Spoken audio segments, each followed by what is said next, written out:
오늘 성령 강림절 후 11번째 주일 예배 성서 일과 본문 중에 하나인 열왕기상 19장 9절에서부터 18절까지의 말씀을 가지고 하나님의 은혜를 나누겠습니다.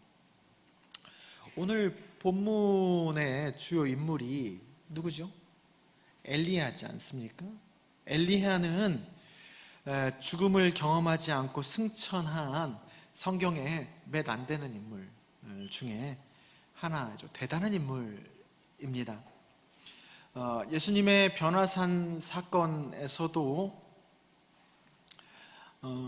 나타나죠. 율법을 대표하는 모세와 더불어 등장하는 선지자를 대표하는 인물로서 등장을 합니다.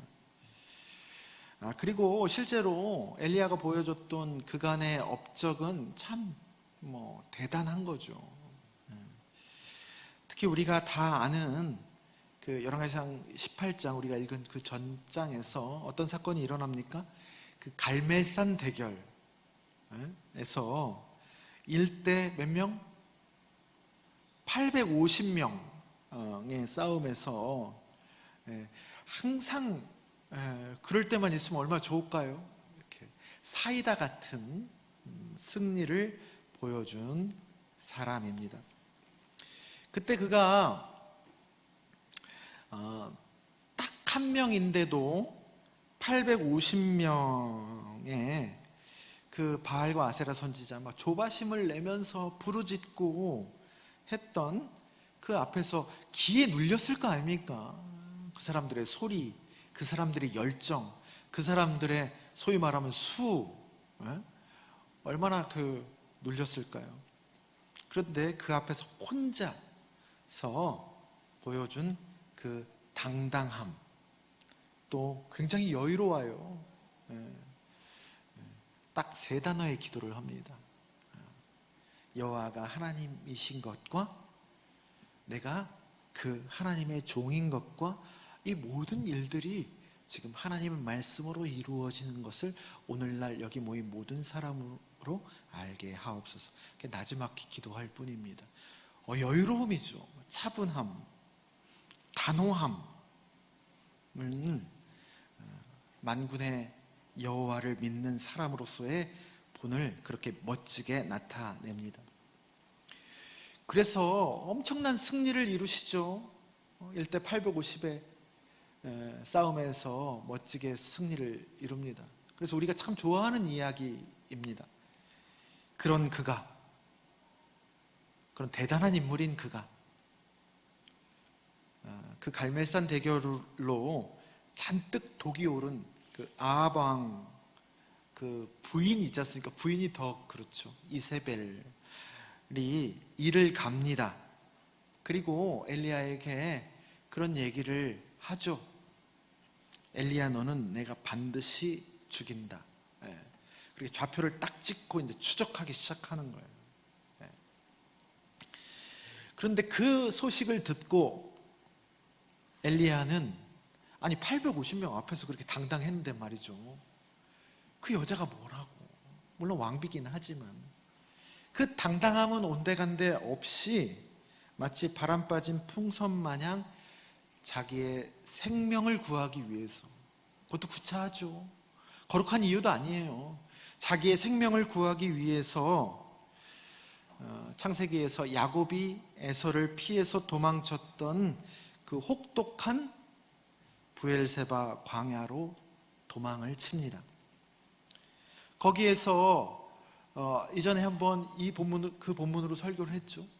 초라하기 짝이 없는 로덴 나무가 멋있게 생긴 나무도 아니에요. 그냥 가시덤불 같은 나무예요. 거기 안에 기어 들어가가지고 뭐라고 합니까? 이제 하나님, 저는 여기까지인 것 같습니다 라고 죽여주십시오. 더 살아서 뭐 하겠습니까? 라고 합니다. 깊은 우울증에 빠진 거죠. 그런데 그 말을 하나님이 진지하게 생각하지 않으십니다. 그냥 얘 탈진이 왔구먼 지치고 힘들구먼. 그래서 아무 말 하지 않고 그냥 재우고 먹이고 천사들 통해서 어루만져 주십니다. 그 히브리어 원어로는 안마해 주는 거예요. 이렇게 다리 안마해 주고 그러는 거예요. 기력이 쇠해졌으니까. 그리고 기력이 어느 정도 회복되고 나서 그 음식물, 하나님께서 주신 음식물, 밥심으로 힘으로 오늘 본문 전절 8절을 보면 40일을 걷게 해서 호렙산에 가게 하십니다. 갈멜살 그 대결 후에는 몸도 마음도 영혼도 다 기력이 떨어져서 온 존재가 무력해서 이제 로뎀나무 밑으로 들어간 거 아니겠습니까?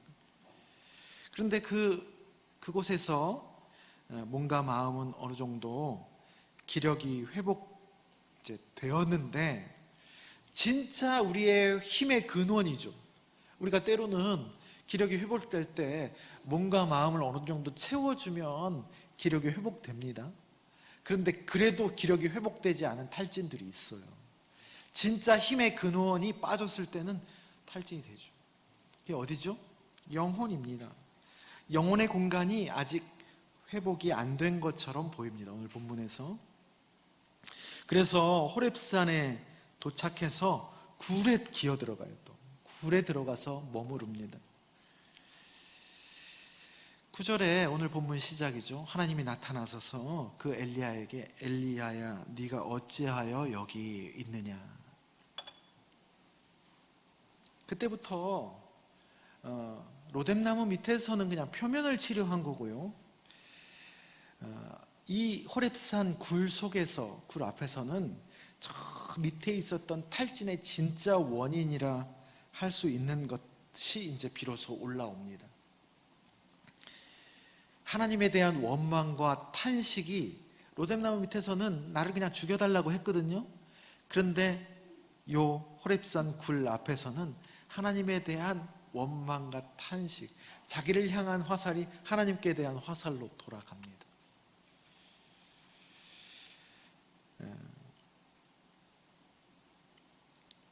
그 19장 4절에 보면 그 브엘세바 광야에서 로뎀나무 밑에 들어갔을 때 그렇게 표현하거든요.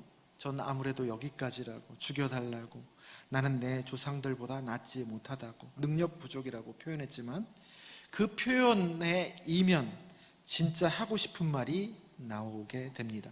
그게 바로 10절입니다. 내가 만군의 하나님 여호와께 열심히 유별하오니 이는 이스라엘 자손이 주의 언약을 버리고 주의 제단을 헐며 칼로 주의 선지자들을 죽였음이오며 오직 나만 남았거늘 그들이 내 생명을 찾아 빼앗으려 하나이다. 여러분, 이 10절의 표현에서 무엇을 느끼십니까? 무엇이 느껴지십니까? 엘리야의 속마음이 느껴지지 않습니까? 하나님께 깊이 서운한 거예요. 억울한 거예요. 말을 바꾸면 이런 말이죠. 내가 그렇게 하나님을 위해서 열심히 했는데 말이죠. 내가 딴짓 한 것도 아니고 열심히 했는데, 내가 애먼짓을 한 것도 아니고 주의 언약을 버리고 제단도 헐어버리고 선지자들을 죽인 그 패역한 이스라엘 자손들, 우상 숭배하는 자들을 돌이키려고 그렇게 애를 썼건만 결국 남은 건 나 혼자야. 나만 하고 있어. 나만 혼자서. 그에 대한 보상은 뭡니까? 이 고생이에요. 보상이. 그리고 내 목숨을 노리는 자들만 많아졌어. 그런 얘기입니다. 근데 결국 이거였던 거예요. 이걸 한마디로 말하면 뭐라고 할 수 있습니까? 하나님의 일을 했죠. 하나님의 일을 내가 했다는 생각입니다. 10절에서 주어는 누굽니까? 자기 자신이에요. 주어가 자기 자신. 내가 하나님의 일에 열심을 다했는데 이게 뭐냐는 겁니다. 여러분, 하나님의 일을 함에 있어서 우리가 열심히 할 수도 있고 그렇지 못할 수도 있습니다. 그런데 그 때문에 열심히 해서 지치고 탈진이 오는 것이라 생각하지만 그것이 아니고 바로 이 지점입니다. 하나님이 주어가 되지 못했을 때, 내가 그 일을 한다고 어느 순간 여길 때부터 조금 지나면 번아웃이 오게 됩니다. 그 안에는 하나님에 대한 깊은 원망과 서운함이 자리 잡고 있습니다. 하나님의 일은 크거든요. 자기가 어떻게 감당할 수가 없어. 근데 자기가 자기의 힘으로 하려다 보니까 이건 불을 보듯 뻔한 겁니다. 번아웃이 올 수밖에 없어요. 시간 문제예요. 누가복음 15장 우리 탕자의 스토리, 우리 로비에 걸려있는 렘브란트의 그 탕자의 잃어버린 아들의 귀향에서의 또 다른 주인공이죠. 또 다른 주인공입니다. 그 탕자의 형 첫째 아들의 이야기가 탕자 스토리 뒤에 나오지 않습니까? 둘째 아들 뒤에 꼭 비슷하죠. 그동안에 열심을 다했다는 거예요. 내가 하나님을, 아버지를 위해서. 그런데 그동안의 열심이 어느 순간 어떻게 변합니까? 그렇게 눌러놓은 만큼 분노로, 하나님에 대한 서운함과 분노로 귀결되는 것과 같은 모습이라고 볼 수 있습니다. 엘리야의 그 대답을 들으시고 하나님께서는 넌 나가서 여호와 앞에서 산에 서라 라고 하고 보여주시죠. 이제 하나님께서 뭔가 퍼포먼스를 보여주시는 거예요. 산을 가르고 바위를 부수는 크고 강한 바람을 보여주시는데 그 가운데에 하나님이 계시지 않아요. 그리고 그 다음에 지진이 있었어요. 지진. 태풍 다음에 지진이 있었다. 그 강력한 힘, 그 가운데에 하나님이 또한 계시지 않아요. 그리고 불이 있습니다. 엄청난 불이죠. 인간이 감당할 수 없는 겁니다. 하나님의 능력이 나타날 법한 곳이죠. 그런데 불 가운데도 여호와께서 계시지 않습니다. 그리고 이 모든 것들 후에 세미한 소리가 있었다. 그것은 여러분 조용히 자고 있는 바람의 소리라는 뜻입니다. 조용히 자고 있는 바람의 소리.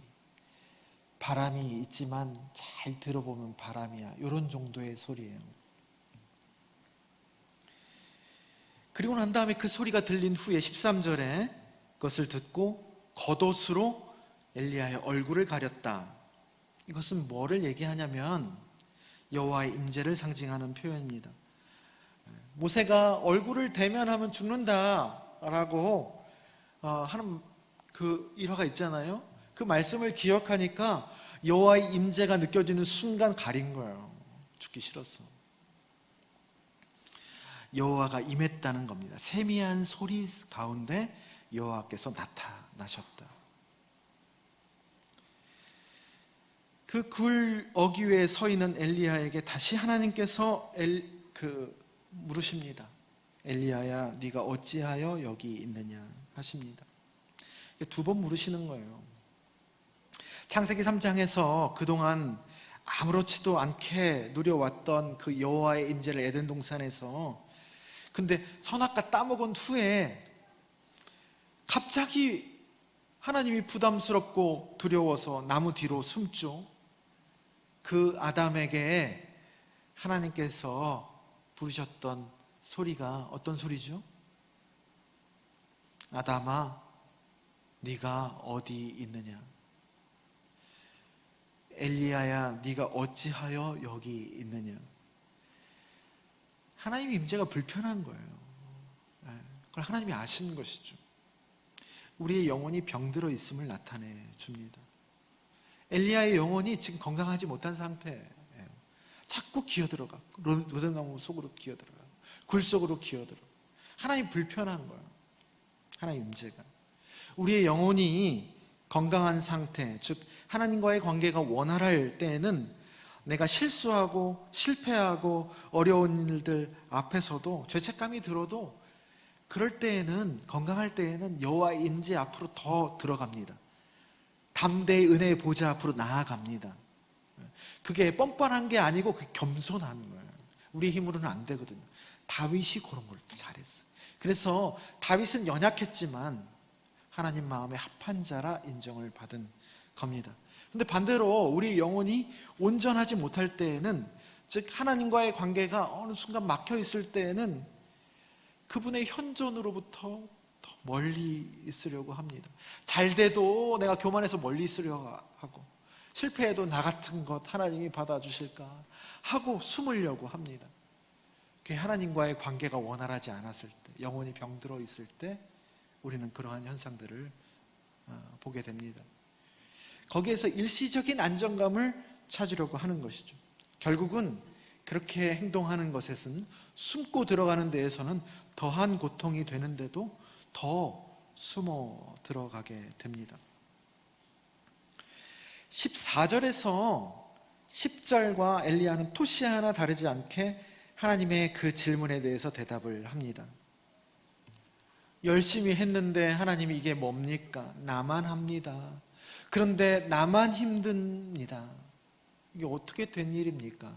라고 하나님 앞에 다시 원망과 탄식을 올립니다. 그런 엘리야에게 15절 이하에서 어떤 할 일을 지시하시거든요. 갑자기 다메섹에 가서 하사엘에게 기름을 부어 아람의 왕이 되게 하고, 예후에게 기름을 부어 이스라엘의 왕이 되게 하고, 엘리사에게 기름을 부어 너를 대신하여 선지자가 되게 하라. 그동안 강한 줄 알았는데, 왜냐하면 다 이겼으니까요. 믿음이 좋은 줄 알았는데 850명 사이에서 믿음으로 그걸 승리를 했으니까요. 하나님을 그래서 온전히 의지하는 줄 알았는데 사실은 의외로 약하고, 믿음이 이 자그마한 일에 흔들리고 자기를 중심으로 생각했던 엘리야였습니다. 그 엘리야에게 하나님이 야, 너 그런 사람이었어? 그런 애였어? 라고 실망하고 다가오시지 않고, 하나님이 그런 엘리야에게 어떻게 다가오시고 그를 어떻게 회복하시는지를 우리는 오늘 본문을 통해서 잘 알 수 있습니다. 오늘 본문 전단락에서 아까 얘기했던 것처럼 일단 먹이고 쉬게 합니다. 먹이고 쉬게 한 다음 그 다음 스텝을 알려주시고, 그래서 호렙산까지 40일 동안 걸어서 가게 하고, 거기서 저 밑바닥에 원망과 탄식을 끄집어낸 후에 하나님의 현존 자체를 보여주시죠. 하나님을 나타내십니다.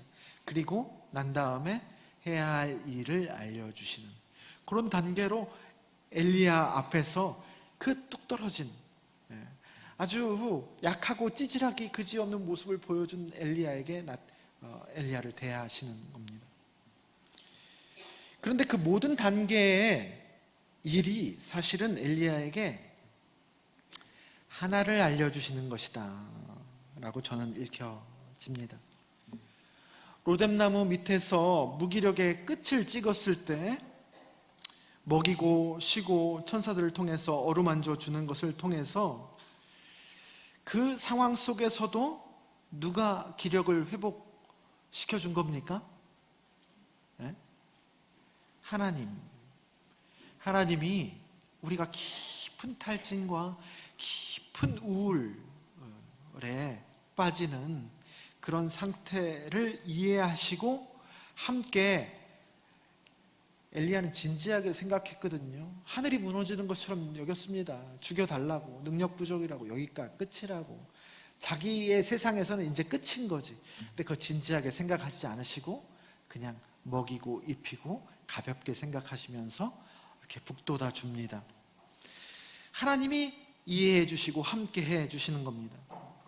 그리고 40일 걷고 호렙산 굴에 들어가 있을 때 크고 강한 바람, 지진, 불에서도 하나님이 나타나시지 않으시고 세미한 바람 소리의 계심을 알려주십니다. 여러분, 요 메시지가 뭘까요? 에? 왜 그렇게 하나님이 계실 법한, 에? 크고 강한 바람, 태풍, 지진, 얼마나 멋있습니까?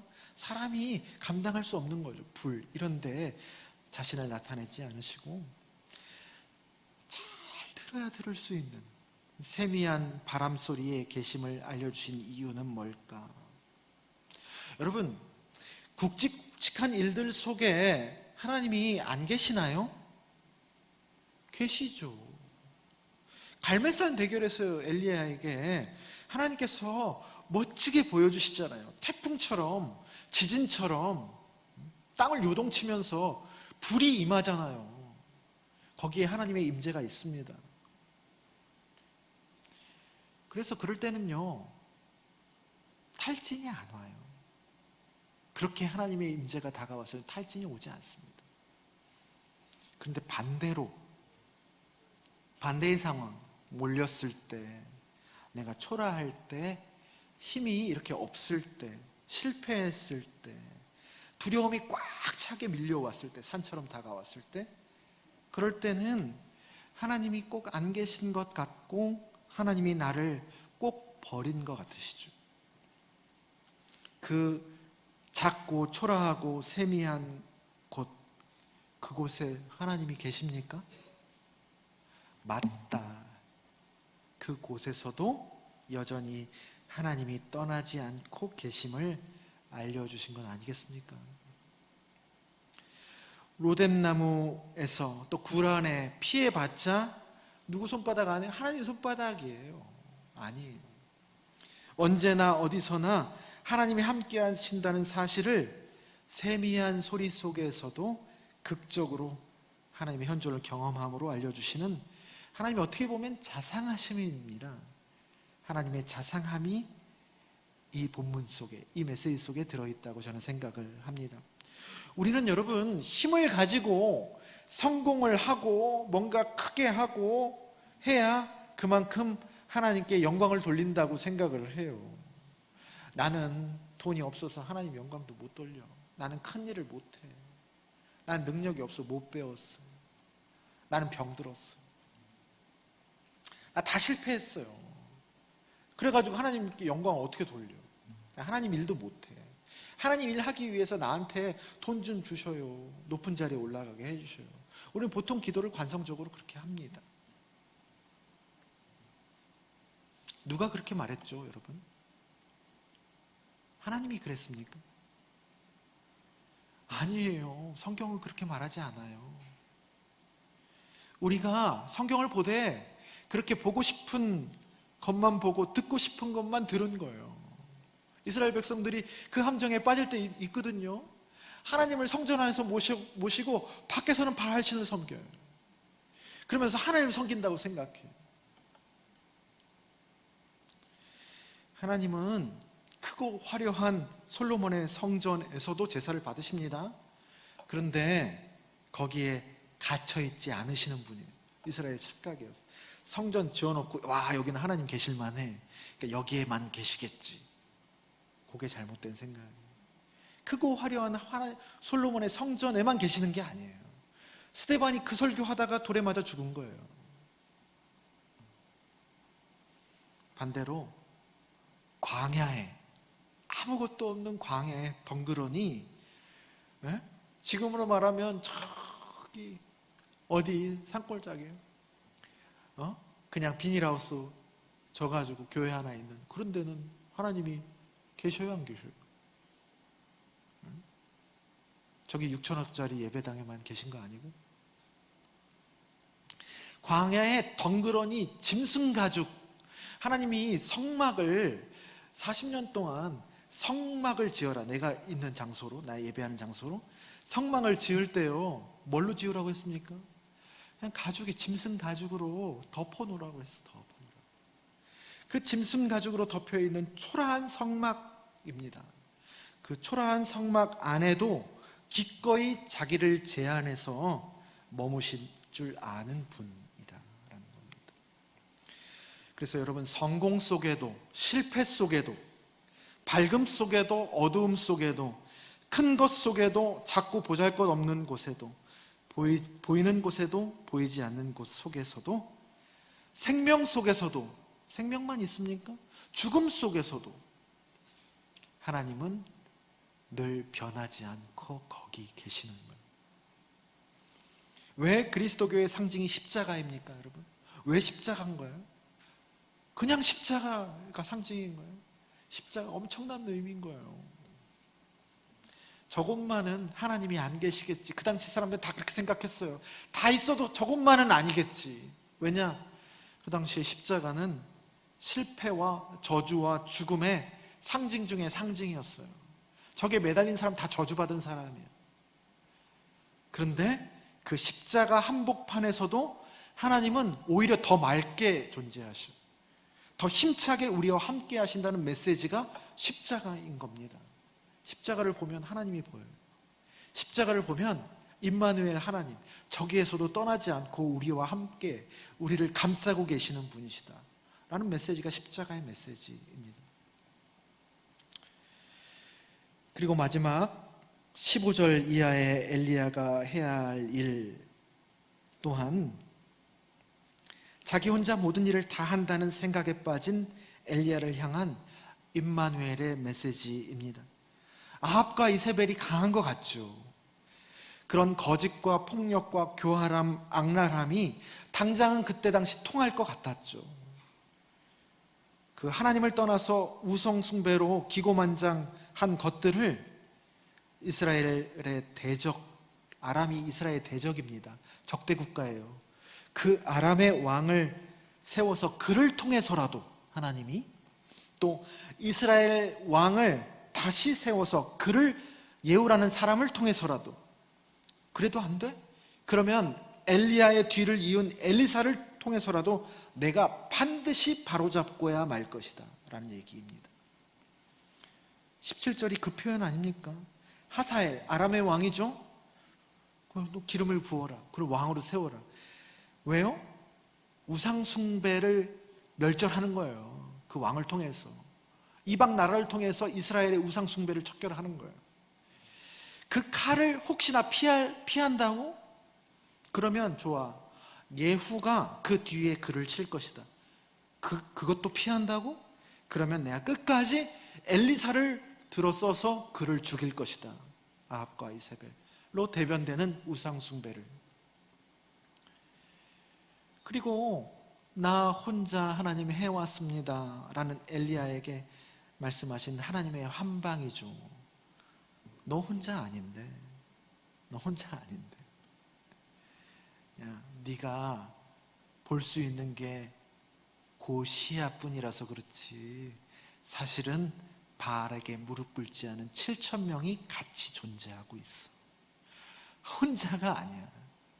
7,000배가 더 있어 라는 얘기입니다. 네가 하는 것이 아니고 하나님이 하시는 것이다. 하나님이 치밀하고 정확하게 보이지 않는 곳에서 조용하지만 강력하게, 그리고 끝까지 하나님의 일을 그분이 친히 행하시는 것입니다. 로마서 11장에서 사도 바울이 이 열왕기상의 말씀을 인용하거든요. 그렇게 얘기합니다. 요 일이, 이 말씀이 그때만 남은 자 7,000명이 있는 것이 아니고 사도 바울이 그렇게 전하는 거예요. 지금도 있다. 하나님이 언제나 어디서나 우리와 함께 그분의 일을 변함없이 해가시는 것입니다. 엘리야 때 있었고 사도 바울 때도 변함없이 바알에게 무릎 꿇지 않은 7,000명이 있었고, 또한 그 하나님이 지금은 있을까요? 없을까요? 지금도 있습니다. 나 혼자만 하는 것 같아도 천만의 말씀입니다. 하나님이 하시는 거예요. 그 중에 일부분인 거예요. 하나님이 움직이고 계십니다. 그래서 합력하여 선을 이루는 것이, 여러분, 내가 열심히 선을 이루는 것이 아니고 그분이 마침내 그 어떤 것도 선으로 바꾸시는 것입니다. 그래서 실패가 아닌 것으로, 상처가 스카가 마침내 스타가 되는, 별이 되도록, 연약함을 사용하셔서 하나님의 영광을 드러내시고 나의 고난과 죽음을 통해서 그분의 생명 사역을 더 멋지게 일궈 가시는 것입니다. 요셉이 형제들에게서 얻은 그 불구대천에 그 기구하기 짝이 없는 상처를 받지 않습니까? 그거를 나중에 어떻게 고백합니까? 하나님이 그것을 선으로 바꾸셔서 오늘과 같이 많은 생명을 구원하는 일로 멋지게 바꿔내셨다라고 창세기 50장 20절에서 그 사건을 그렇게 해석을 해요. 완전히 바꿔 있는 거지. 상처가 별이 된 거예요. 자기 혼자만의 상처인지 알았는데 크게 하나님의 큰 바퀴를 돌리고 계셨더라라는 얘기입니다.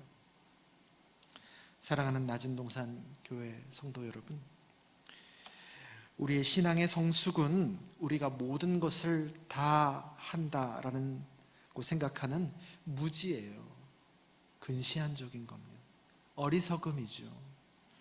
아집입니다. 그러다 보니까 나의 고집이에요. 꾹 붙들고 있는 거예요. 내가 한다고 생각하니까. 그것에서 하나님이 하시고 우리는 그냥 그분이 잡아주는 손으로 그분의 일을 경험하는 거예요. 우리가 하나님이 안 보여서 그렇지 우리가 하는 것 같지만 사실 하나님의 시선으로는 우리의 손을 잡고 해주는 거예요. 이렇게. 그 진실을 깨닫고 받아들이는 과정이 우리의 신앙생활입니다. 신앙의 성숙이에요. 그게 그분의 시선으로 모든 것을 바라볼 줄 아는 실력이 바로 신앙의 실력입니다.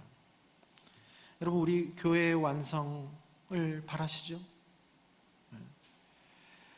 교회가 되어가고 있지 않습니까? 교회의 완성은 언제 일어날까요? 네? 언제 일어나겠습니까? 우리 교회의 부흥은 도대체 어떤 모양으로 펼쳐질까요, 여러분? 네? 궁금하지 않으세요? 여러분, 그리스도교의 메시지는 잘 들으십시오. 하나님 나라는 여기 있다 저기 있다가 아니고 하나님 나라는 그때 있는 게 아니에요. 어디 있어요? 너희 안에 있는, 이미 이루어진 거예요. 예루살렘에서 드려야 합니까? 아니면 베델에서 드려야 합니까? 요한복음 4장의 사마리아 여인의 질문이죠. 거기에서 예수님 뭐라고 말씀하십니까? 장소가 아니에요. 모양이 아니에요. 바로 지금 여기 우리와 함께 하시는 하나님을 받아들이는 그 자리가 십자가 안 달아도 거기는 교회인 거예요. 예배 자리인 거예요. 아무리 화려하게 삐까뻔쩍하게 십자가 달아놓고 음향 시스템 빵빵하게 찬양을 해도 그 하나님이 내 안에 없으면 그거는 예배가 아니에요. 콘서트죠. 그 하나님을 받아들이는 자리가 그 어디든 성전이고 예배의 때라는 메시지가 그리스도교의 메시지입니다. 요거 잃어버리시면 안 돼. 그게 그리스도교입니다. 크고 화려하고 많은 군중 심리에 가슴이 뜨거워지는 것보다 누구도 알아주지 않는 작고 보잘것없는 그 세미한 자리에서 주님과 나만이 알 수 있는 희미한 감사함이 더 깊은 하나님 임재의 체험이고 그게 교회의 부흥이고 그게 복음 사역의 성공입니다. 그래서요, 하나님 임재의 체험, 복음 사역의 성공, 이거는 드러나지 않을 때가 더 많이 있습니다. 하나님만 아시는 거예요. 안 드러나면 어때? 안 알아주면 어때? 그분이 알아주시는 거예요. 그게 우리의 마음을 채워줍니다. 그게 끝이 좋습니다. 그리고 그 나머지는 하나님이 그분의 신실하심으로 선하심과 인자하심으로 차근차근 그분의 일을 해 나가시는 겁니다. 우리는 그것을 바라볼 뿐이고 감사하게도 우리에게 가끔씩 부르시고 동참하기를 원하시는 일들을 우리가 받아들이고 기꺼이 감사함으로 영광스럽게 감당하는 것, 딱 거기가 우리의 몫입니다. 그래서 모든 것이 자격 없는 우리에게 베푸시는 은혜임을 점점 진정한 세상의 현실, 삶의 진실로 받아들이는 저와 여러분 되시길 바라고, 또 그렇게 모든 영역에서 하나님을 주인으로 삼을 줄 아는 우리 낮은 동산 교회가 되기를 주님의 이름으로 축원합니다.